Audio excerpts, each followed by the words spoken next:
In the latest update of Angular, which is Angular 16, many new features are introduced. In the next set of videos, I'll give you a quick preview about what all these features are and how they are useful. The best new feature, or I can say the topmost feature of Angular 16 is the signals. Just like the name says, it gives you the signals.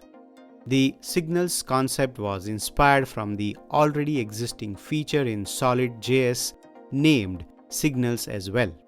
It follows a push-pull pattern where push allows you to set new values or mutate the original value, and pull allows you to retrieve those values. So basically, the signals provide an alternative way to manage the state changes inside the application. Without signals, Angular performs the change detection cycle automatically for every component, which in the long run can impact the performance of the application. But with signals, we can perform the change detection synchronously just by calling the signal function.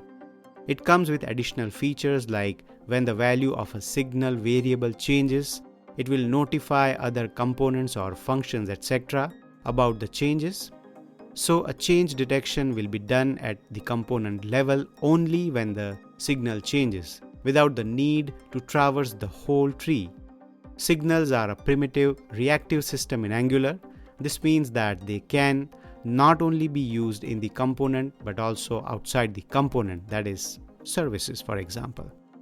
See you in the next video with new feature of Angular 16.